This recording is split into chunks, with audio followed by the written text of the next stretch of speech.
Dear students, previous session में हमने institutional secretary के अंदर हमने देखा सेक्रेटरी ऑफ एनपीओ, और एक सेक्रेटरी ऑफ एनपीओ की पोजीशन क्या होती है, या उसके वर्क क्या होते हैं, या उसकी राइट्स क्या होते हैं, उसके रिस्पॉन्सिबिलिटीज क्या होते हैं, हमने ये सब देखा प्रीवियस सेशन में। हमने इवन ही पर्सनली फील भी किया क्योंकि हमने पर्सनली विजिट भी किया। ओके, अब आज हम एक नया और इंस्टीट्यूशन सेक्रेटरी पढ़ रहे हैं, वो है सेक्रेटरी ऑफ गवर्नमेंट डिपार्टमेंट। पर उसके पहले गवर्नमेंट डिपार्टमेंट क्या हो ये पढ़ना जरूरी है। पूछो क्यों?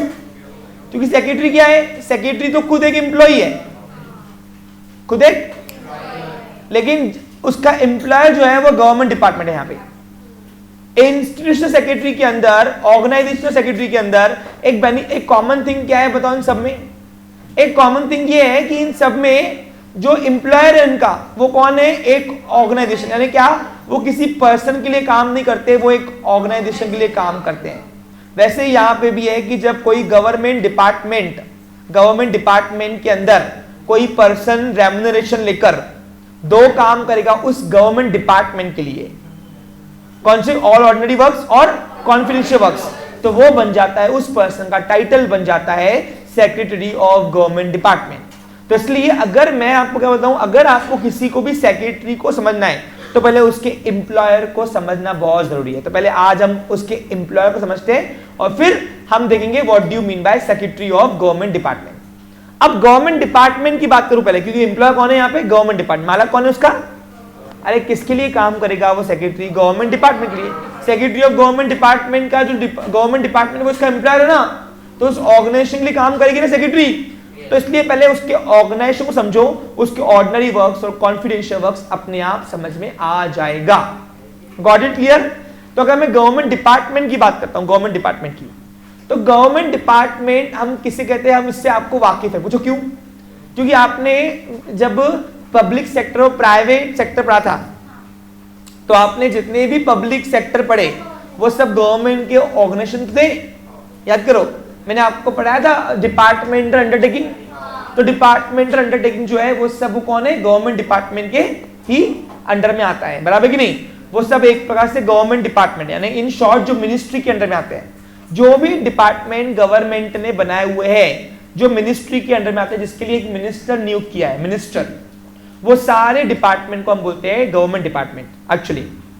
अब सर तो वो जो मिनिस्टर है वो सेक्रेटरी? नहीं, वो मिनिस्टर सेक्रेटरी नहीं है, वहां पे सेक्रेटरी का ओहदा बहुत बड़ा होता है सर। मिनिस्टर से, अरे भाई देखो, पावर उसके पास है मिनिस्टर के पास, लेकिन पूरा दिमाग जो होता है ना वो सेक्रेटरी का होता है एक्चुअली।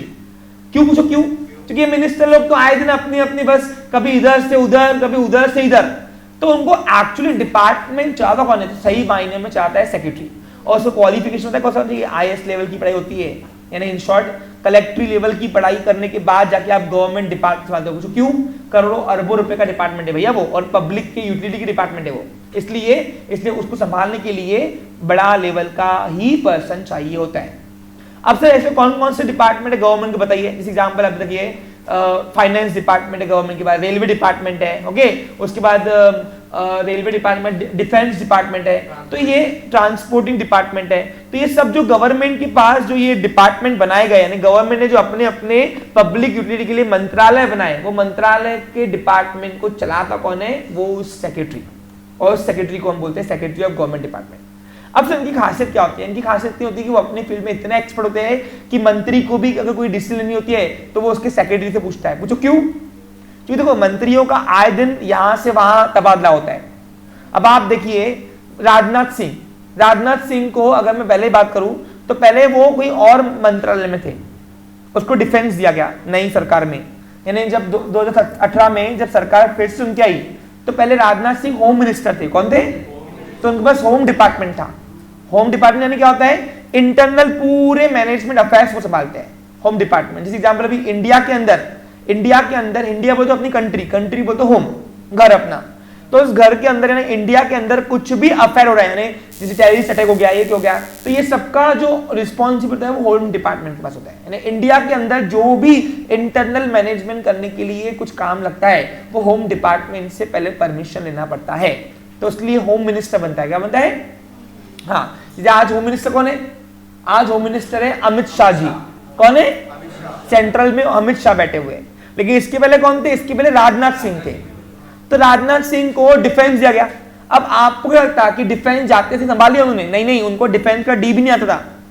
तो जब मोदी जी ने उनको बोला जा अभी डिफेंस संभाल, तो मोदी जी को बोलाऊंगा मोदी जी मेरे को तो डिफेंस का डी भी नहीं आता, मुझे पता भी नहीं कि इस राइफल को बोलते क्या है, कौन सी राइफल, कहां से खरीदते हैं, क्या खरीदते हैं। तो मोदी जी ने बोला होगा उनको कि तेरे को कुछ नहीं करना है राजनाथ, बोले तो तू जाके अपने दफ्तर में बैठ, वहां पे एक एम्प्लॉय ऑलरेडी नियुक्त है जो सदियों सालों से है, यानी तुम तो बदला करोगे तबादला, लेकिन उसका तबादला नहीं होता, वो उसी फील्ड में एक्सपर्ट है और वो आईएएस लेवल की पढ़ाई होती है, उसका सिलेक्शन होता है सेंट्रल गवर्नमेंट में, है। जैसे आप आईएएस और यूपीएससी एमपीएससी में सिलेक्ट होते हो ना आप जब, तो यूपीएससी एमपीएससी में सिलेक्ट होने के बाद आपकी जो पोजीशन है वो किसी डिपार्टमेंट में देते हैं या तो किसी एक एरिया को चलाने के लिए दिया जाता है, कलेक्टर।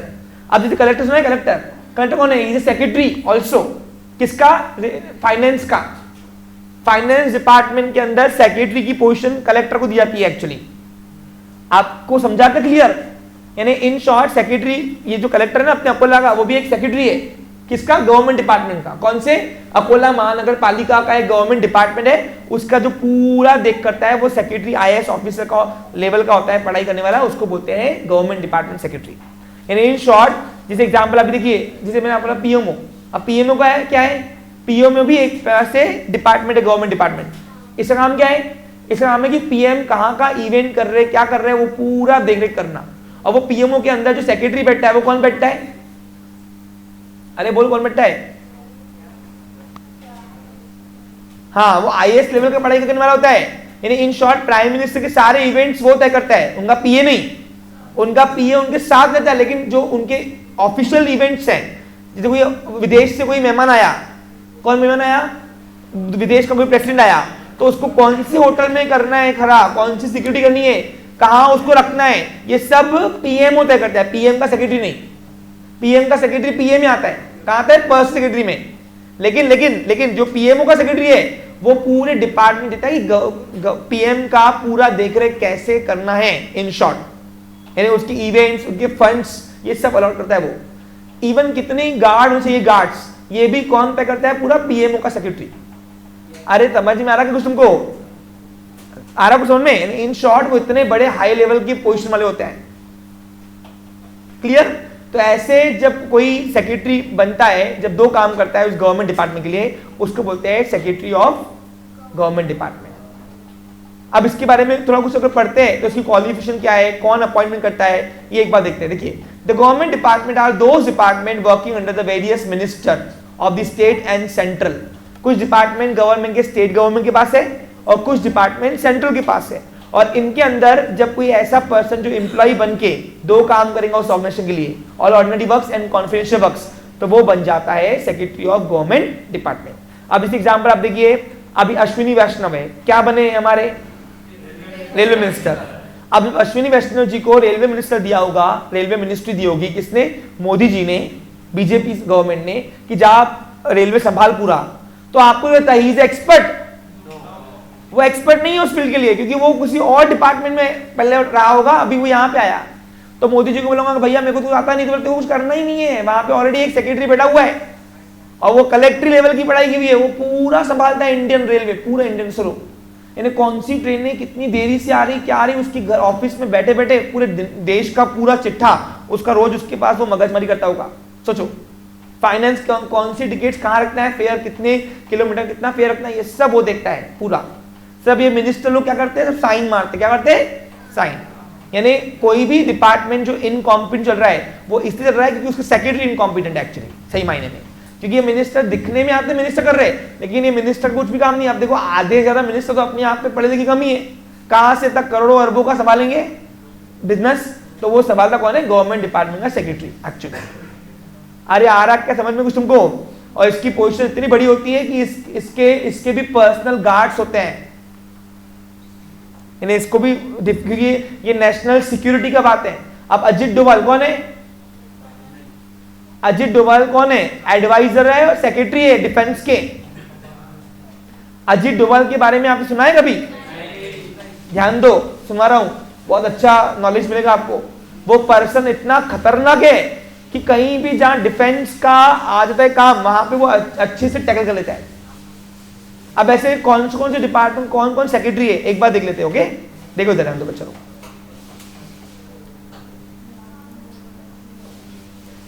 देखिए अब उनकी क्वालिफिकेशन देखते हैं। Secretary of defence and their qualification. A please, defence secretary बोलते हैं उसको। Defence secretary is the administrative head of the minister defense. This post is held by senior Indian administrative service IAS. Okay, IAS level की पढ़ाई होती है। of the rank of secretary to the government of India. The current defense secretary is Shri Giridhar Aramane, IAS officer है। कौन है ये, कौन है? अब आप देखो इसका फोटो नहीं दिया हुआ है, एक्चुअली इसका फोटो नहीं दिया। पूछो क्यों? क्योंकि डिफेंस सवाल है, कल को आतंकवादी उसको उठा के ले गए और ऐसे गलत काम कराए तो, इसलिए डिफेंस का काम है, इसलिए उनका फोटो नहीं दिया होगा शायद से। नहीं तो वैसे क्या होता है, पर्सन आ गया यहाँ पे तो उसको क्लिक होता है, फिर गूगल ऐप करो। जैसे अब देखो यहाँ पे क्लिक हो रहा है ये, लेकिन यहाँ क्लिक कर रहा है वो नहीं कर रहा, तो ये डिफेंस सवाल है इसलिए।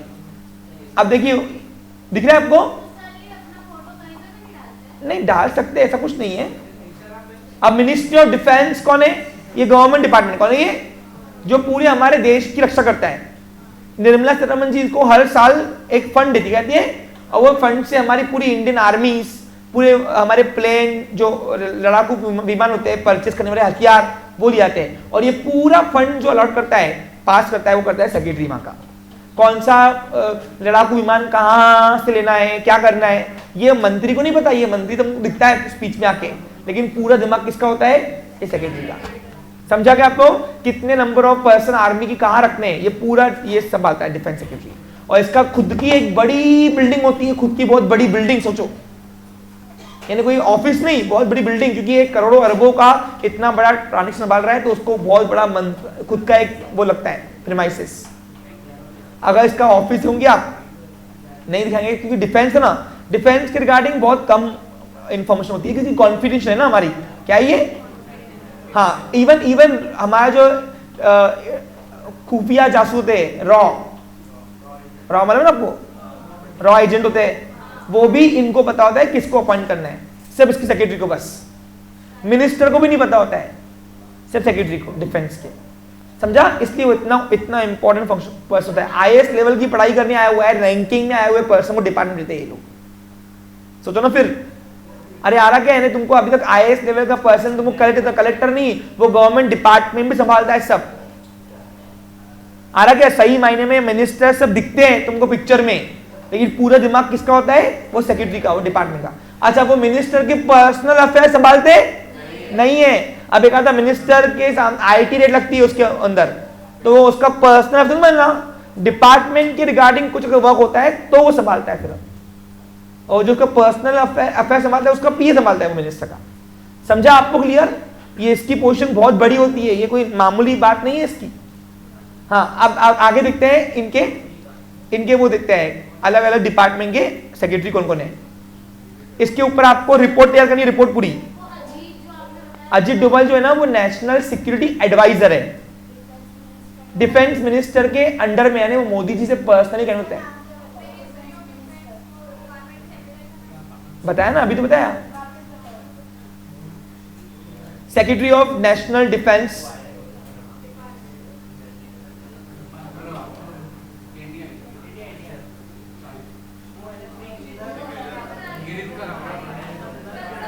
गिरिधर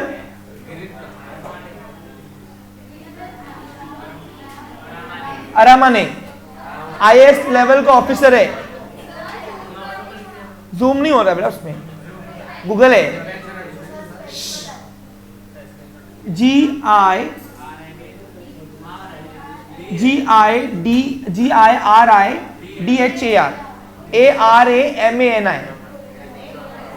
ओके, आगे आप सब देखते हैं। Secretary of railway department of India, एक मिनट, ये मिनिस्टर है इसके, लेकिन आपको बता दूं, सुन लीजिए एक मिनट, सुन लीजिए एक मिनट, ध्यान दो एक मिनट। देखो, अश्विनी वैष्णव जी खुद मिनिस्टर है, लेकिन खुद आईएएस लेवल की पढ़ाई क्रैक कर चुके हैं। यानी आईएएस ऑफिसर थे पहले, वो कलेक्टर थे पहले, पता है आपको, मिनिस्टर बाद में बने वो। यानी आप उनका क्वालिफिकेशन इतना कॉम्पिटेंट है, देखो लिखा हुआ है, पढ़ो क्या लिखा है। The ministry of railway is a ministry of government, secretary चाहिए उसको, कौन है?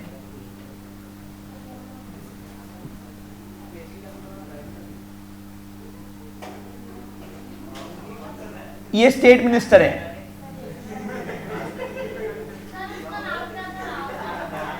एक मिनट, देख रहा हूं ना बेटा, अश्विनी वैष्णव जी, लेकिन ये सेक्रेटरी नहीं है, ये खुद मिनिस्टर है।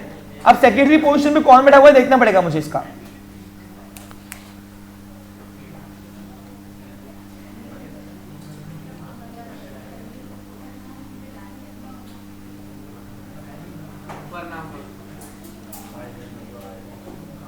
इधर नहीं है, दूसरा देखते पेज। आप सभी को समझ में आ रहा है अच्छे से? एक बार देख लेते फिर भी, थोड़ा थोड़ा क्या है इसमें।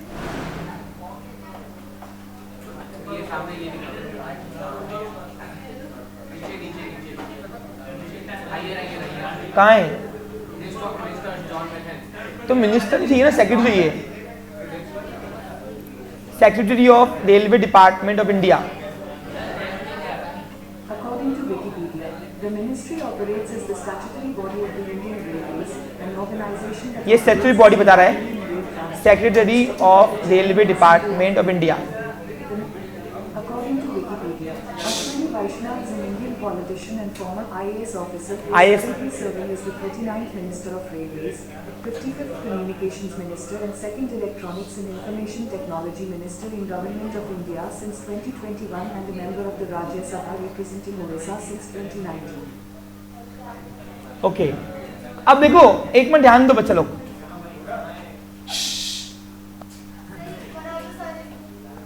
अश्विनी वैष्णव जी ने खुद ने मिनिस्ट्री भी संभाली हुई है और खुद रेलवे का सेक्रेटरी भी संभाल रहे।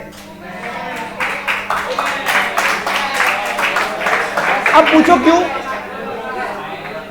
पूछो क्यों, उसका रीजन बता मैं आपको।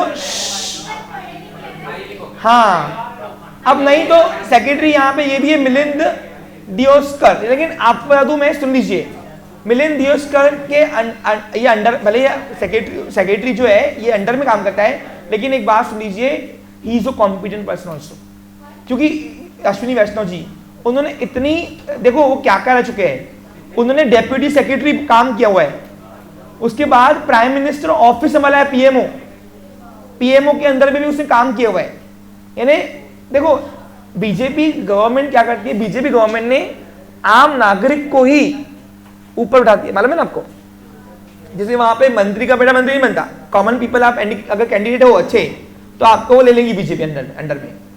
तो ये जो सबरा आए हुए ना आम नागरिक से आए हुए हैं। तो अगर मैं अश्विनी वैष्णव जी के पहले की बात करूं तो अश्विनी वैष्णव जी अगर मंत्री बनने के पहले वो पहले सेक्रेटरी थे, डिपार्टमेंट सेक्रेटरी।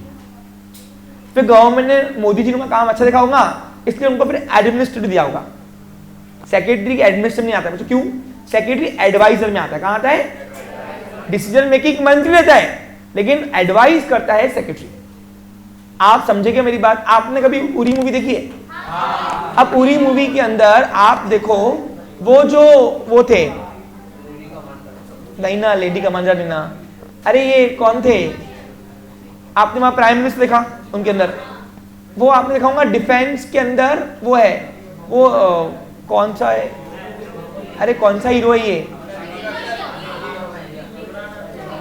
नहीं ना, परेश रावल। परेश रावल ने जो रोल प्ले किया है वहां पे, वो सेक्रेटरी का काम किया हुआ है। वो डिफेंस सेक्रेटरी थे। कौन थे वो डिफेंस सेक्रेटरी का काम किया उन्होंने पूरा। अरे आ रहा क्या? अब मैं अजीत डोभाल के बारे में बता रहा हूं, सुनिए। अजीत डोभाल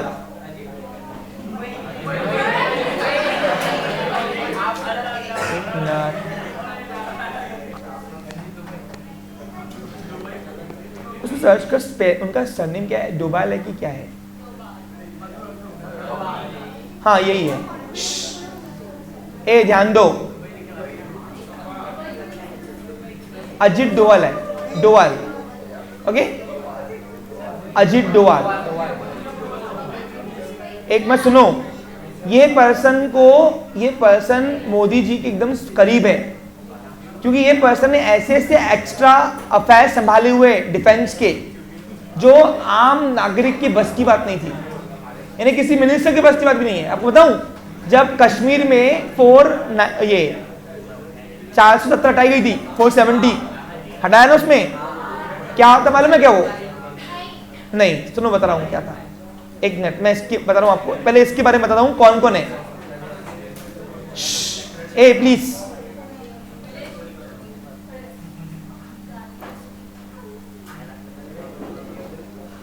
अजीत कुमार डोभाल भारत के प्रधानमंत्री के 5वें और वर्तमान राष्ट्रीय सुरक्षा सलाहकार कौन है वह सलाहकार यानी एनएस से बोलते हैं, इन शॉर्ट एडवाइजर।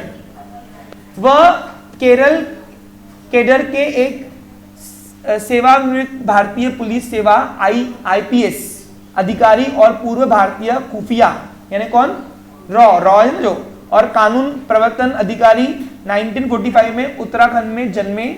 वह कीर्ति इनके वो है, इसके बारे में इसका ये सेक्रेटरी भी संभाले हुए कोई तो पोजीशन पे।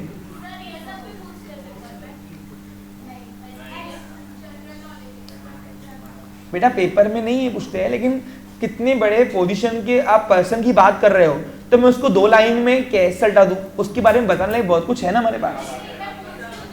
नहीं पेपर में नहीं पूछते हैं। अब उसके बारे में अगर हम बात कर ही रहे, देखो इसके बाद कभी सेक्रेटरी ऑफ गवर्नमेंट डिपार्टमेंट में नहीं आएंगे कुछ भी आपको, तो इसलिए मैं चाहता हूँ कि भाई एक ही क्वेश्चन जब हो उसके ऊपर तो मैं पूरा डिटेल में आपको नॉलेज दूं उसका। ओके, अब अजीत डोभाल के बारे में आप पढ़ोगे ना, वो इतने सुपर पर्सन है इस इंडिया के लिए, उन्होंने इतना कुछ काम किया है।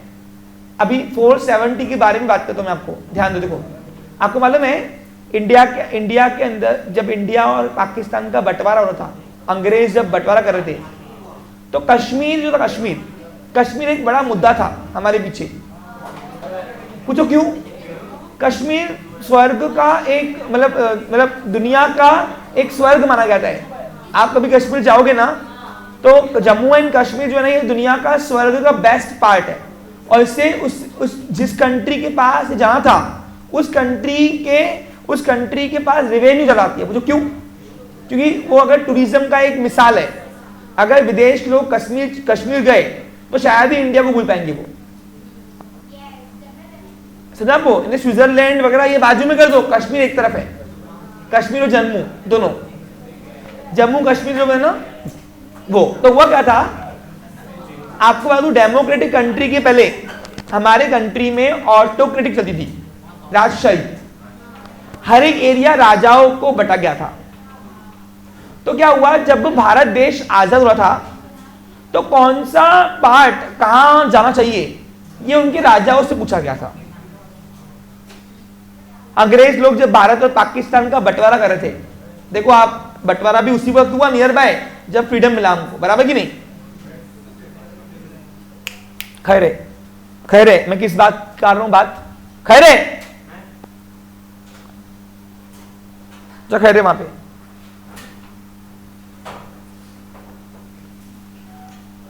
तो हुआ इस तरीके से। तो जब बंटवारा हो रहा था, तो कश्मीर के राजा से पूछा तुम्हें कहां रहना है, इंडिया में कि पाकिस्तान में? तो कश्मीर के राजा ने क्या बोला? उसने इंडिया बोला। तो इंडिया, जम्मू एंड कश्मीर उसका ही था। अब उसके राजा का नाम भी अच्छा मैं बताऊंगा, मैं अभी मेरे को याद नहीं आ रहा है आपको, जिसने लिखा। लेकिन जम्मू एंड कश्मीर को इंडिया को देने के पहले अपना राज्यसभा खत्म कर देना, क्योंकि देखो डेमोक्रेटिक कंट्री के अंदर राजाओं का नहीं चलता, फिर आम जनता के द्वारा ही रिप्रेजेंट से लेकर के उनका उत्तराधिकारी बनता है। तो उसके राजा ने एक कंडीशन रखी मंत्री के साथ, कि एक तो पहली मंत्री के अंदर यह रहेगा कि हमारा जो भी इंडिया का लॉ है या पाकिस्तान का लॉ है वो कश्मीर में एप्लीकेबल नहीं होगा। इसलिए हम लिख रहे this law is applicable to all over India excluding Jammu and Kashmir.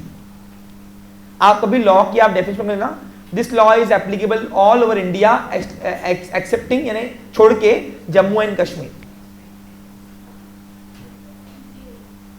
Exception होते हैं, एक्सेप्शन यानी जहां पे काम नहीं करता वहां पे, कि जम्मू एंड कश्मीर के लॉज टोटली अलग थे, उनकी पुलिस भी अलग थी पहले, यानी इंडिया के लॉ और जम्मू एंड कश्मीर के लॉ दोनों में फर्क था, लेकिन पार्ट ऑफ इंडिया हम आपको दे रहे हैं। और इस वजह से पाकिस्तान शुरुआत से ही चाह कि उसको चाहिए जम्मू एंड कश्मीर, क्योंकि जिसके पास जाएगा उसके पास टूरिज्म भरपूर आता, रेवेन्यू आती है उस कंट्री के पास पैसा। तो फिर हुआ क्या, वहां पे 470 जो बोला ना आपने, अरे 470 आया ना, सेक्शन 470 क्या है मालूम है आपको? सेक्शन 470, एक मिनट, वो पाकिस्तान कश्मीर से कौन सी सेक्शन आया था? नहीं ना बेटा, हाँ 370 सेक्शन था। What is 3 section, sorry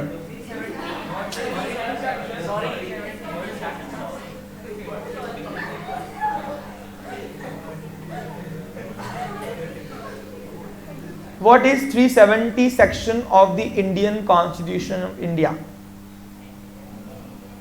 According to Wikipedia, Article 370 acknowledges the special status of the state of Jammu and Kashmir in terms of autonomy and its ability to formulate laws for the state's permanent residents. अब इसका मतलब क्या होता है आपको सुन लो। क्या हो रहा था, जम्मू एंड कश्मीर में 370 लगाया गया था। 370 में क्या लिखा गया था आर्टिकल में, भारत के संविधान के अंदर, कि कोई भी जम्मू और कश्मीर के अंदर इंडियन लॉ अप्लीकेबल नहीं होगा। पहली बात, क्योंकि वो जम्मू एंड कश्मीर शुरुआत से रहा था कि हम आजाद रहे, हम किसी भी दब पे नहीं रहे, क्योंकि हम खुद को रेवेन्यू देने के लिए कैपेबल है। और दूसरा, कश्मीर का एक भी रहवासी विदाउट नॉन कश्मीर वाले पर्सन को, नॉन कश्मीर रेसिडेंट को आप अपनी प्रॉपर्टी नहीं बेच सकते हो। नहीं आपने, जैसे एग्जाम्पल आप अकोला से हो, अगर आपको पैसा भरपूर है, आप बोलते हो कश्मीर में अपना घर ले लूं एक, तो you was not eligible that time. अब अभी हो 370 की लगने के दौरान वहां बताया गया, देखो लिखा क्या हुआ है, Jammu and Kashmir in terms of autonomy and its ability to formulate law, यानी उनको खुद को पावर जाएगी, खुद के लॉ तुम खुद बनाओ, फॉर्मुलेट यानी बनाना, of law for the states permanent residents. Permanent resident यानी क्या, कि एक तो आप इंडिया के भले कोई भी कोने से हो, आप जम्मू एंड कश्मीर में प्रॉपर्टी नहीं ले सकते अपनी। जम्मू एंड कश्मीर में सब जम्मू एंड कश्मीर वाले रेसिडेंट जो है वही प्रॉपर्टी लेंगे, वो खुद के लॉ वो खुद बनाएंगे और खुद के लॉ वो वहां पे खुद ही चलेगा। इंडियन लॉ यहाँ पे एप्लीकेबल नहीं हुआ। इवन जम्मू एंड कश्मीर की पुलिस भी अलग थी पहले, और जम्मू एंड कश्मीर का खुद का ये झंडा भी अलग था, सेपरेट कंट्री थी, था वो इंडिया का पार्ट, लेकिन वो सेपरेट स्टेट चल रही थी अपनी। भाई हम लोग तुम्हारे लॉ में नहीं आते, हम लोग खुद के लॉ बनाएंगे। नहीं, जम्मू एंड कश्मीर का राजा बहुत शान था, उन्होंने क्या सोचा होगा, न इसके यहाँ दबना है न इसके यहाँ दबना है, अब हम राजा है, क्योंकि हम जहां बोलेंगे वहां उनके पास रेवेन्यू आएंगे, तो क्यों ना हम खुद के लॉ बनाए। सिक्योरिटी के लिए उसने चुना इंडिया, जम्मू एंड कश्मीर से पार्ट ऑफ इंडिया, लेकिन इंडिया का एक भी लॉ, भारत का कोई भी संविधान वहां पे एप्लीकेबल नहीं होता था पहले। तो हुआ क्या, हुआ इस तरीके से वहां पे टूरिज्म की जगह टेररिस्ट बनने लगे। वो जो क्यों, जो कश्मीर के वासी है, आप देखोगे तो उसमें अगर देखा जाए तो वहां पे पाकिस्तान के बॉर्डर के साइड वाले लोग बहुत वहां पे अंदर घुसने लगे, और वहां पे लोगों को हिप्नोटाइज किया गया। हिप्नोटाइज यानी क्या, इन शॉर्ट निगेटिव थिंग भर के ब्रेन वॉश जिसे होता है ना, ब्रेन वॉश कर करके उनको इस तरीके से बनाया गया कि तुम पाकिस्तान का पार्ट बन जाओ। और इसलिए वहां पे क्या हुआ, वहां पे ब्रेन वॉश करके उनको टेररिस्ट बनाया गया, और वहां पे टेररिस्ट के अटैक बहुत होने लगे। अब क्या हुआ था, वहां पे मोदी जी भी बहुत शाने थे। उनका काम क्या था वहां पे कि अरे यार ये रेसिडेंट्स अगर इंडिया यही रहेंगे, अगर यही रेसिडेंट रहेंगे तो जो वहां के लोग हैं रहवासी, तो वो तो दिन ब दिन इनके टूरिज्म मैंने क्या करते थे, टेररिस्ट वहां पे आते थे और वहां पे उनके घर में रहते थे और उनको ब्रेन वॉश करते थे, और फिर वो भी टेररिस्ट बनाते थे कि नहीं भारत ने तो इतना नाइंसाफी किया, ये किया है, वो किया है। आपने क्या उनको अपना ही कंट्री दुश्मन लगने लगता था, ब्रेन वॉश इसे होता है उनका। फिर हुआ इस तरीके से, जरूरत क्या थी वहां पे लॉ लाने की, लेकिन लॉ ला नहीं पाए थे अपने, न पुलिस अपनी थी। क्यों? पुलिस भी वहां की थी उनकी, और मिनिस्टर भी वहां के थे खुद के उनके। फिर अमित शाह ने पार्लियामेंट के अंदर 370 का एक्ट ये हटाया। क्या हटाया? सेक्शन हटाया कि ऐसा नहीं होगा, इंडिया का पार्ट है ना, तो इंडिया के ही लॉ लगेंगे। अब उस टाइम पे अगर ये अजीत डोवाल नहीं होते थे वो टाइम पे नेशनल एडवाइजर सिक्योरिटी, उस टाइम आज इंडिया के अंदर ऐसे खूनों की ये नदियां बहती थी। वो जो क्यों? जम्मू एंड कश्मीर बिल्कुल इसके अगेंस्ट था कि 370 हटाएंगे नहीं। पूछो क्यों? क्योंकि उनको फ्रीडम था ना, उनको फ्री था ना, फ्री एंड था ना, मैं खुद काम कुछ भी कर लेंगे। और दिन ब दिन वो कश्मीरियों को एपनाइज करते करते पाकिस्तान अपने पास डाइवर्ट कर रहा था उनको। और आखिर में अगर सभी रेसिडेंट वहां के बोलते थे कि नहीं हम पाकिस्तान के रूल फॉलो करेंगे, तो उस दिन के बाद पाकिस्तान का बॉर्डर बन जाता था वो। इसलिए वहां रोकने के लिए क्या किया गया? रोकने के लिए वहां पे प्रेसिडेंट के पास जो पावर है, यानी इन शॉर्ट प्राइम मिनिस्टर और प्रेसिडेंट कुछ पावर है, उनका यूज किया गया कि 370 सेक्शन हटा दिया जाएगा, बस अब हम अप्लीकेबल नहीं करेंगे। 370 सेक्शन हटाने के पहले अजीत डोवाल वहां पे 1 महीना पहले ही जाके बस गए। कहां पे? कश्मीर। पूरी प्लानिंग होती है, और वहां पे पूरी आर्मी बिठा दिया जगह जगह पे। आर्मी बिठाने के बाद पूरे नेटवर्क बंद कर दिए भाई, क्योंकि वहां पे 3-4 जो मिनिस्टर है वहां के, 3-4 पॉलिटिकल पर्सन है, वो ही हिप्नोटाइज करते जाना, यानी वो पाकिस्तान को खिलाती है पैसा कि तुम उनको ब्रेन वॉश करो ताकि हम लोग आए। जैसे एक महबूबा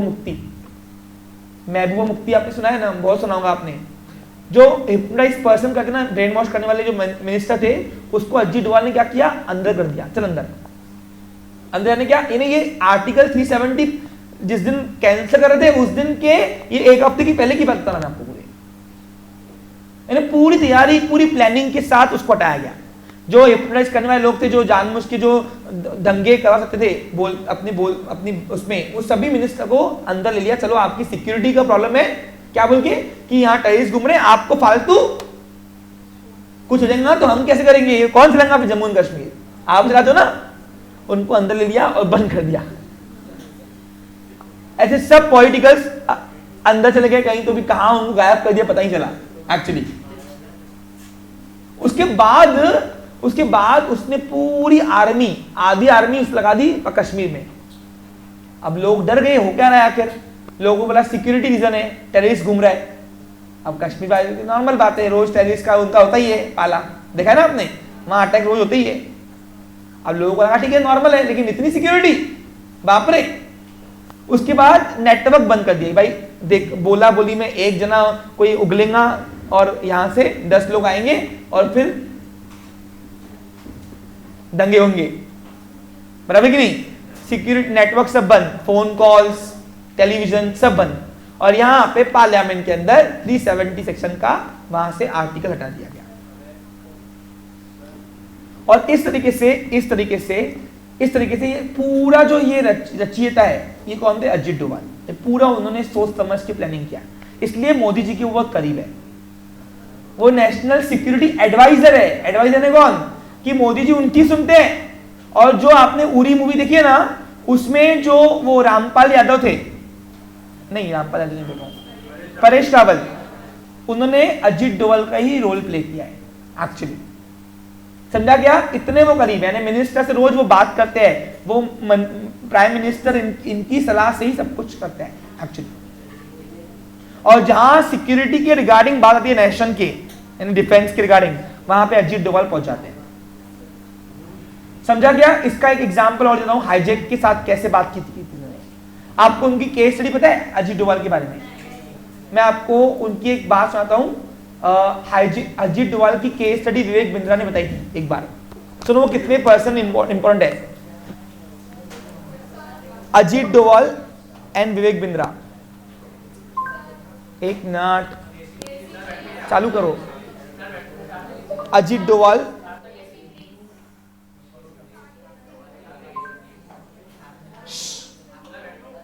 बैठो। 1 मिनट प्लीज।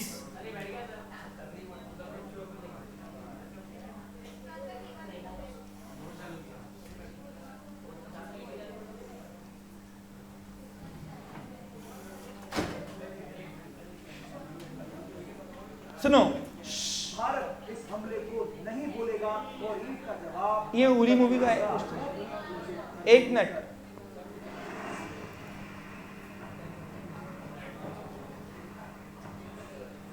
एक ऐसा भारतीय जिसने खुलेआम पाकिस्तान को मुंबई के बदले बलूचिस्तान छीन लेने की चेतावनी देने से गुरेज नहीं किया। एक ऐसा जासूस जो पाकिस्तान के लाहौर में 7 साल खुफिया एजेंट बनकर अपने देश की रक्षा के लिए प्रतिबद्धित रहा। एक ऐसा भारतीय जिसने अपना पूरा जीवन देश को समर्पित कर दिया। जी हाँ दोस्तों, आज हम बात करने वाले हैं इंडिया के रियल जेम्स बॉन्ड और देश के सुरक्षा सलाहकार अजीत डोभाल की। उन्होंने अपना जीवन साल 1968 से ही देश की सेवा में लगा दिया। 1968 में केरला कैडर के लिए चुने जाने के बाद अजीत डोभाल की पहली पोस्टिंग केरल राज्य में ही हुई थी। अभी लगभग 1.5 साल ही हुए थे और कन्नूर जिले में थालासेरी के अंदर सांप्रदायिक दंगे भड़क गए, जिसे वहां के तत्कालीन पुलिस अधिकारी कंट्रोल नहीं कर पा रहे थे। तब केरल सरकार ने अजीत डोभाल को थालासेरी भेजने का निर्णय लिया। वहां पहुंचकर उन्होंने, जहां दंगे होते हैं ना, वहां ये एकदम इतने हमारे इंडियन जेम्स बॉन्ड है ये, इन्हें इन शॉर्ट इतने माइंड तरीके से, इतना सिंप्लीफिकेशन से वो इतनी बड़ी प्रॉब्लम को सॉल्व कर लेते हैं। अभी जो देखिए, ध्यान दे, मात्र 2 दिन में ही न सिर्फ दंगों को समाप्त कर दिया, बल्कि उन दंगों के दौरान लूटे गए सारे माल को बरामद करके उनके असली हकदार को वापस भी लौटा दिया। ये पर्सन है वो। इससे उनकी छवि एक दबंग पुलिस अफसर के रूप में उभर कर सामने आई थी। अब इस सफलता के बाद अजीत डोभाल को 1972 में दिल्ली बुला लिया गया था। वहां उन्हें आईबी में नियुक्त किया गया। ज्वाइन होने के बाद उनकी पोस्टिंग मिजोरम में हुई और ये पोस्टिंग उन्होंने खुद मांगी थी, क्योंकि उस वक्त मिजो नेशनल फ्रंट का विद्रोह चरम पर था। मिजो विद्रोहियों ने मिजोरम को स्वतंत्र घोषित करके भारतीय सेना के खिलाफ युद्ध छेड़ रखा था। हिंसा बहुत ही ज्यादा हो रही थी। पुलिस और सेना पर लगातार हमले हो रहे थे, क्योंकि पाकिस्तान मिजो विद्रोहियों को हथियार सप्लाई कर रहा था। तब अजीत डोभाल वहां पर सीक्रेट एजेंट बनकर गए और विद्रोहियों से मिलकर मिजो आर्मी में शामिल हो गए। आगे चलकर उन्होंने विद्रोहियों का ब्रेन वॉश किया, फिर उन्हें सरेंडर करने पर मजबूर कर दिया। और यही नहीं, सिक्किम में भी मिजोरम जैसे हालात थे। अजीत डोभाल ने अच्छी तरह से संभाला भी। और आपने अभी खालिस्तान सुना था बीच में? ये लोग कौन है? ये लोग कुछ यूनियंस है जो बोलते हैं कि हमको अपना खुद का देश दो, हम यहां से निकलेंगे। तो वो रोकना कैसे? क्योंकि अगर हमारा सेक्युलर कंट्री बढ़ गया ऐसे कंट्री में, तो हम कमजोर हो जाएंगे। क्या हो जाएंगे? इसलिए हमारा एकजुट होना बहुत जरूरी है। और वो पूरे सिक्योरिटी रिगार्डिंग जो भी काम है ये करते हैं, वो पूरा इनका कन्विंसिंग पावर बहुत अच्छा है। सुनिए, सिक्किम को भारत में शामिल भी कर दिया। सिक्किम को भारत में शामिल करने में अजीत डोभाल का बहुत ही अहम हाथ था। Sikkim was not a part of India.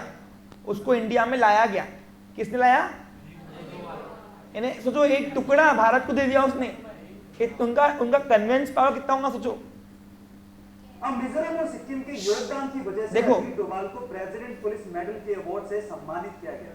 इस मेडल की खास बात यह है कि यह मेडल 14 साल की सर्विस के कंप्लीट होने के बाद दिया जाता है, लेकिन अजीत डोभाल को मात्र 7 साल की सर्विस में ही यह मेडल मिल गया। 1975 में उन्हें इस मेडल से सम्मानित किया गया। यह सच में उनके लिए बहुत ही बड़ी अचीवमेंट थी। इसके बाद अजीत डोभाल ने 7 साल पाकिस्तान में अंडर कवर एजेंट बनकर काम किया। इसके लिए उन्होंने प्रॉपर ट्रेनिंग भी ली थी। एक बार वो पकड़े जाने से बाल बच गए। यदि वो पाकिस्तान में पकड़े जाते तो ये पक्का था कि भारत सरकार भी उन्हें अपने देश का नागरिक मानने से इनकार कर देती। इसके साथ ही उनको जिंदगी भर जेल में रहना पड़ता, वो अलग, और टॉर्चर सहना पड़ता, वो भी अलग, क्योंकि हर देश में अंडर कवर एजेंट के लिए ऐसा करने की मजबूरी होती है। उन्होंने पाकिस्तान में रहते हुए बहुत सारे भारत विरोधी षड्यंत्र को नाकाम किया और बहुत सारी खुफिया जानकारी भारत सरकार को मुहैया करवाई। अब 1984 में ऑपरेशन ब्लू स्टार के वक्त जब खालिस्तानी आतंकियों ने इंदिरा गांधी की हत्या कर दी। खालिस्तानी पता है आपको कौन है? इनके बारे में स्टोरी पता है आपको? पंजाबी इसके कुछ एरिया के अंदर कुछ पर्सन डिमांड करने लगे कि हमको पंजाब को अलग करो। पंजाब अलग एक नेशनल कंट्री, हमारा कंट्री बन जाए, सेपरेट कंट्री। हमको अपने लॉ खुद बनाने, हम स्टेट में नहीं आना चाहते। तो वो पंजाबी लोगों के अंदर कुछ ग्रुप ने उनके ऊपर ये क्या बोलते हैं इसको, अपन ब्रेन वॉश करते करते वो एक साथ कर दिए और ये पूरा फंडिंग उनको आया था विदेशों से, क्योंकि भारत अदर कंट्रीज क्या चाहती है कि हमारे टुकड़े हो जाए। क्या हो जाए? अरे जब हमारे टुकड़े होंगे तो हम वीक हो जाएंगे ना। देखो एक अकेला अंगूर और बंच में अंगूर, वैल्यू किसकी होती है? बंच वाले अंगूर की। तो ऐसे ही हम अगर सेक्युलर एक साथ है तो हम अभी तक बचे हुए, जिस दिन हम अलग हो गए उस दिन सब खत्म। आप समझेगा मेरी बात को? इसलिए क्या करते हैं अदर कंट्रीज जो हमारी दुश्मन होती है, दुश्मन चाइना जैसे हो गई, वो लोग क्या करते हैं, वो लोग इनको फंड्स करते हैं। क्या करते हैं कि तुम सिर्फ फैलाओ निगेटिविटी, समझा? क्या दंगे कराओ, क्या कराओ, क्योंकि इससे हमारा क्या है, मॉनिटरी लॉस है ना हमारा। अरे भाई दंगे में क्या होता है, आम जनता को नुकसान होता है ना, गाड़ियां दुकानें सब जलती है ना। तो इस तरीके से खालिस्तानी ने इंदिरा गांधी का मर्डर वो मारा था, मालूम है आपको? उसको गोलियां रखी थी ना, गोलियां। उस वक्त अजीत डोभाल पाकिस्तान में थे, लेकिन जब वापस 1988 में एक बार फिर खालिस्तानी आतंकियों की एक्टिविटी शुरू हुई और गोल्डन टेम्पल पर उन लोगों ने हमला किया और कब्जा कर लिया, तब अजीत डोभाल भारत में ही थे और जानकारियां निकालने के लिए उन्होंने अपनी जान तक की परवाह नहीं की और वे उस वक्त आईएसआई एजेंट बनकर गोल्डन टेम्पल में घुस गए। अजीत डोभाल ने पाकिस्तान से मिली जानकारियों का भरपूर इस्तेमाल किया, जिससे वो उन टेररिस्ट को यकीन दिलाने में सफल रहे कि वो एक पाकिस्तानी आईएसआई एजेंट है। वो आतंकवादियों के साथ रहने लगे और उनकी सारी जानकारियां जुटा ली। फाइनली अजीत डोभाल की कोशिश रंग लाई और वे गोल्डन टेम्पल को आतंकवादियों से छुड़ाने में कामयाब रहे, जिसके बाद इस साहस भरे काम के लिए उन्हें कीर्ति चक्र से भी सम्मानित किया गया। इसके बाद 2 जनवरी 2016 को ये टेररिस्ट जो हुआ था ना, फ्लाइट हाईजैक हुई थी, इसके बारे में सुनो, इन्होंने कितना अच्छा रोल प्ले किया है। आतंकवादियों ने पठानकोट के एयरबेस पर हमला कर दिया था, जिसमें हमारे 5 जवान शहीद हो गए।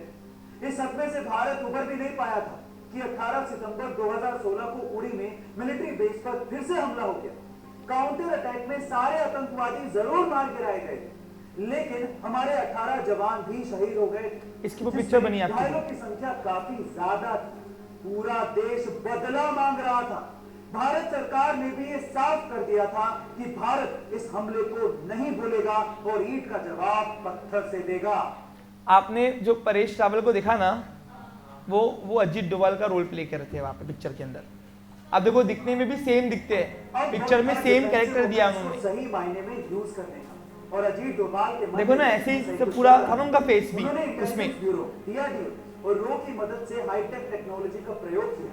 ऐसा करके उन्होंने आतंकियों की जानकारी हासिल की और उनके लॉन्च पैड ढूंढ निकाले, जिसके बाद सर्जिकल स्ट्राइक का प्लान उनके दिमाग में आया। इसके लिए कमांडोज को पूरी तरह से ट्रेन करके भेजा गया और पीओके में घुसकर हमारे कमांडोज ने आतंकवादी लॉन्च पैड को उड़ा दिया। सर्जिकल स्ट्राइक पूरी तरीके से सफल रही। उड़ी हमले में शहीद हुए जवानों का बदला हमने लिया और वो भी उनके घर में घुसकर। इसके बाद 14 फरवरी 2019 में पुलवामा में सीआरपीएफ के जवानों मालूम है पुलवामा में हमला हुआ। इस बार भी देश बहुत ज्यादा गुस्से में था। सीआरपीएफ के 40 जवान मारे गए थे। बदला लेने की पूरी जिम्मेदारी एक बार फिर से अजीत डोभाल पर थी। सरकार की तरफ से पूरी छूट दी गई, लेकिन इस बार की जवाबी कार्रवाई आसान नहीं थी। जैसे मोहम्मद का बेस इंडियन बॉर्डर से 60 किलोमीटर अंदर था। भारतीय सेना को हमला करने में काफी परेशानी हो सकती थी, इसीलिए मिराज 2000 की मदद से अटैक करने की योजना बनाई गई। इंटेलिजेंस से मिली जानकारी के अनुसार बालाकोट में 300 मोबाइल एक्टिवेट थे। इसका मतलब वहां काफी संख्या में आतंकवादी मौजूद थे। 26 फरवरी 2019 को सुबह 3 बजे फाइटर प्लेन ने उड़ान भरी और बालाकोट में करीब 1000 किलोग्राम के बम दाग कर सारे आतंकवादी खत्म कर दिए गए, जिससे पुलवामा का बदला पूरा हो गया और सारे फाइटर प्लेन अपने बेस पर सुरक्षित वापस आ गए। अब पाकिस्तान ये बात अच्छी तरीके से समझ गया था कि भारत से वो आमने सामने की लड़ाई तो नहीं जीत सकते, इसीलिए कश्मीरी बच्चों का ब्रेन वॉश करके उन्हें आतंकवादी बनाने की साजिश हमेशा से रची गई और आर्टिकल 370 की वजह से भारत। अब आपको 370 का बताएंगे। देखो क्या ड्रॉबैक था हमारे इंडिया के लिए, 370 क्यों हटाना जरूरी था। भारत सरकार पर बहुत सारे रिस्ट्रिक्शंस थे। देखो इसी वजह से कश्मीरी युवाओं का विकास नहीं हो पा रहा था और उन्हें मेन स्ट्रीम में लाना बहुत ज्यादा जरूरी था।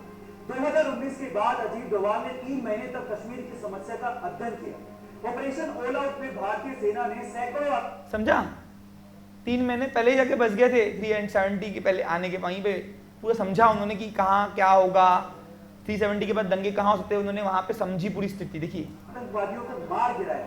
लेकिन डोभाल की माने तो वो आतंकवाद के खिलाफ कुछ बड़ा करना चाहते थे। वो था आर्टिकल 370 सुनो। और 35A संविधान से हमेशा हमेशा के लिए हटाना। और 35A भी, हाँ, ये दोनों ने क्या किया था, कश्मीर का रेस्ट्रिक्शन कर दिए थे हमारे ऊपर, यानी हम चाह के भी अपने इंडियन लॉस वहाँ पे रूल्स एंड रेगुलेशन स्ट्रिक्ट नहीं कर पाए थे, और दिन ब दिन इसका टेररिस्ट क्या कर रहे थे, उसका हिप्नोटाइज कर रहे थे उनको, कश्मीरियों को। आप समझोगे मेरी बात? अब द कश्मीर फाइल आपने देखी होगी, वहाँ पे पंडितों को जो मारा गया था वो कश्मीरी थे, लेकिन कश्मीरी हिप्नोटाइज किए हुए थे, किसके, ब्रेन वॉश किए हुए थे, किसके, आतंकवादियों के। ध्यान दो, भारत सरकार के साथ प्लानिंग करके आर्टिकल 370 और 35A को प्लानिंग करके पूरी तरीके से हटा दिया, जिससे जम्मू कश्मीर भारत का हर तरीके से अभिन्न अंग बन गया। कश्मीर की जनता को अपने साथ लेने के लिए अजीत डोभाल ने बिना अपनी जान की परवाह किए उनसे बात की और बिना किसी हिंसा के कश्मीर को भारत से अलग करने वाली इन धाराओं को हटा दिया। दोस्तों, अजीत डोभाल के बारे में जितना कहें उतना कम है। उन्होंने देश के लिए जितना किया है वो करने के लिए हिम्मत तो चाहिए। अब तो हम समझ ही गए होंगे कि वे क्यों भारत के जेम्स बॉन्ड कहलाते हैं। और अंत में हम सभी को मिलकर ऐसे वीर योद्धा को भारत सरकार से भारत रत्न दिलाने का आग्रह करना चाहिए। अगर आपको भी ये लगता है कि वाकई में अजीत डोभाल को भारत रत्न मिलना चाहिए तो कमेंट सेक्शन में जरूर लिखिएगा, और हमें ये भी बताइएगा कि आप कौन से स्पेशल टॉपिक पर मुझसे वीडियो चाहते हैं। गाइस, ऐसे ही ओके, तो एक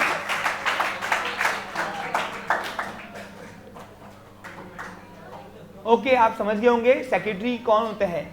ओके, डिफेंस सेक्रेटरी बन चुके हैं ये ऑलरेडी, ये अपनी कार्यकाल में डिफेंस सेक्रेटरी भी रह चुके हैं, इसलिए मैंने आपको बताया। तो एक पढ़ने के लिए तो हम किताब में पढ़ लेते हैं व्हाट इज सेक्रेटरी, लेकिन उसकी असल भाषा, परिभाषा क्या होती है, आप उस चीज को समझो। एक minute please pay attention here. So what is the secretary of government department, समझा आपको क्लियर? जितने भी डिपार्टमेंट चल रहे हैं आज कॉम्पिटेंटली स्टेट गवर्नमेंट के या सेंट्रल गवर्नमेंट के, ये मिनिस्टर लोग नहीं चला रहे, ये चला रहे वहां के डिपार्टमेंट के सेक्रेटरी, और वो उनकी कंपटीशन इतनी हाई लेवल की होती है, क्वालिफिकेशन वो हाईएस्ट लेवल की पढ़ाई वाले होते हैं। समझा आपको क्लियर? अकोला का जो कलेक्टर है वो भी फाइनेंस मिनिस्टर का सेक्रेटरी है, फाइनेंस मिनिस्टर के डिपार्टमेंट के अंदर as a secretary role play कर रहा है। समझा क्या आपको? हाँ, रेवेन्यू बोलते हैं, रेवेन्यू, डिपार्टमेंट ऑफ रेवेन्यू। बातें बंद। अब इसके अंदर सुनो, अब इसके अंदर कुछ पढ़ते, ध्यान दो।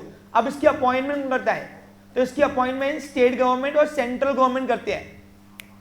तो देखा हुआ है, in this functioning of the government of India, state government, a secretary is administrative head of the ministry और डिपार्टमेंट, यानी मिनिस्ट्री या तो डिपार्टमेंट, अगर कोई गवर्नमेंट डिपार्टमेंट मिनिस्ट्री में नहीं आता है तो डिपार्टमेंट का भी हेड मान लेते हैं। एग्जाम्पल देखो, अकोला महानगर पालिका।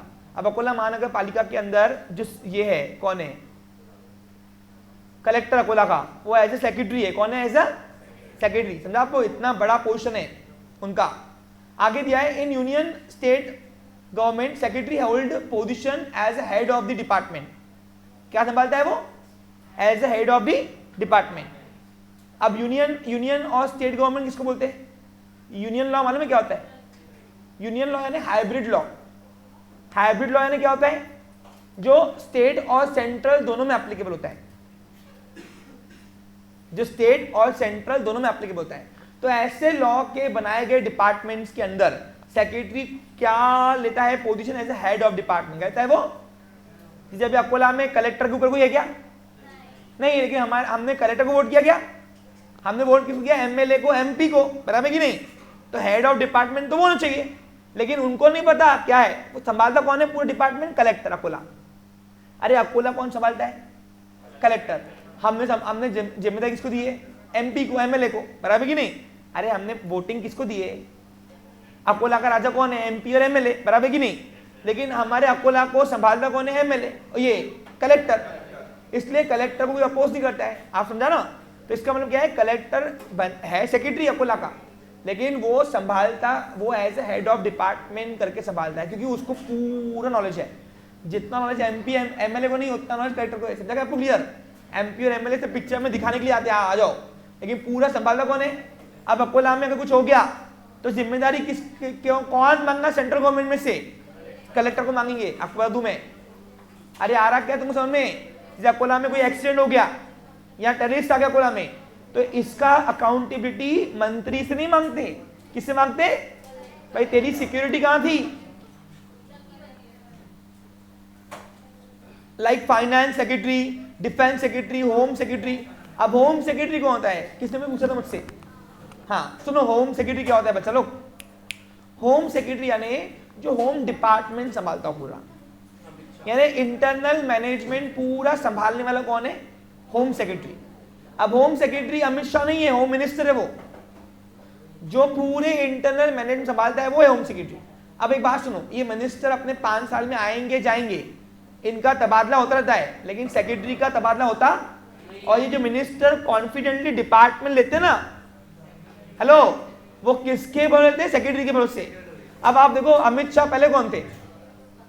होम मिनिस्टर के पहले वो थे अध्यक्ष बीजेपी पार्टी के। वो कोई मंत्रालय लेके नहीं बैठे थे, वो अध्यक्ष पद पे देखा थे ओनली। जैसे अभी जेपी नड्डा है ना, वैसे ही वहां पे पहले अध्यक्ष थे अमित शाह जी। आपको मेरी बात समझ आ रहा है? अब क्या हुआ, अमित शाह, मोदी जी ने बोला कि नहीं तू तो आ हमारी टीम में भैया, तेरी जरूरत है। क्योंकि बीजेपी अध्यक्ष कोई लीगली ऑथराइज नहीं है, वो एक पार्टी का अध्यक्ष है। समझा क्या आपको क्लियर? इसको पावर में देना था, तो इसलिए अमित शाह जी को होम दिया, क्योंकि प्राइम मिनिस्टर के पास सबसे मेन इंपॉर्टेंट डिपार्टमेंट होम रहता है। पीएमओ के बाद home department, home ministry department सबसे मेन होता है, वो सब संभालता है, सब। यानी वो कोई भी कोने में कुछ भी एक्शन लेता है, कोई भी देश के। यानी पीएम के बाद अगर नेक्स्ट टू पावर बोलूंगा तो वो होम मिनिस्टर को होता है। और इसलिए दोनों की पोजीशन बहुत इंपॉर्टेंट है, दोनों हमेशा साथ में रहते हैं। देखो ज्वाइंट है, दोनों काम ज्वाइंट चलता है। अब होम मिनिस्ट्री पूरा संभालता कौन है? सेक्रेटरी। किसका? अमित शाह जी का नहीं, वो डिपार्टमेंट का सेक्रेटरी। होम सेक्रेटरी ही, जैसे एग्जाम्पल आप देखो 26/11 हुआ था, तो जो मुंबई में उस दिन मूवी में आपने देखा ना, वो आर्मी आए थे, वो होम सेक्रेटरी भेजता है, मिनिस्टर नहीं। मिनिस्टर बोलेगा मैं ये काम नहीं करूंगा, मेरे पास देश के अफेयर्स है, संभालो, तो होम सेक्रेटरी की साइन लगती है उसमें। समझा आपको क्लियर? यानी होम सेक्रेटरी कहां पे भी जहां होगा कुछ भी वहां जाएगा। जैसे एग्जांपल, देश के कोई कोने में भूकंप आया, भूकंप, अर्थक्वेक, तो वहां पे भी जो ट्रेजरी होती है वो होम सेक्रेटरी पूरा असिस्ट करती है। अरे आ रहा क्या? अब होम सेक्रेटरी कौन देखते हैं?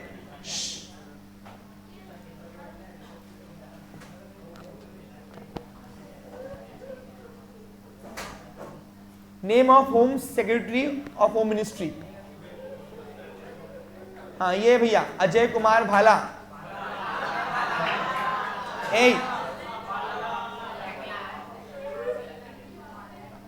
Ajay Kumar Bhala is a current Home Secretary of the India. He assumed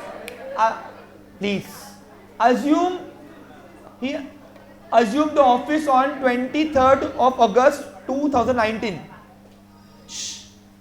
2019, succeeding Rajiv Gauba. लिखा हुआ है ना. He is a senior IAS officer. कौन है?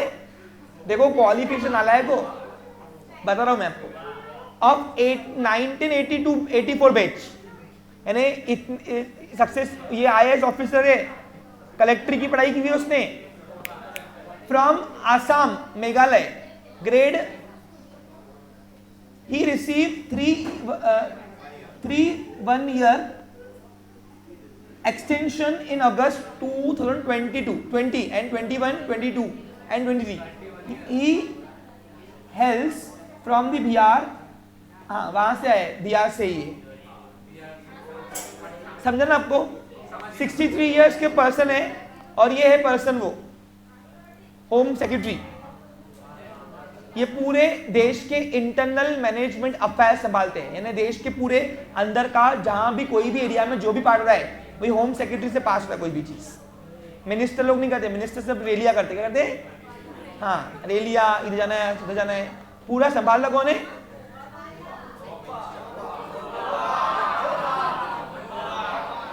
अजीत भाला.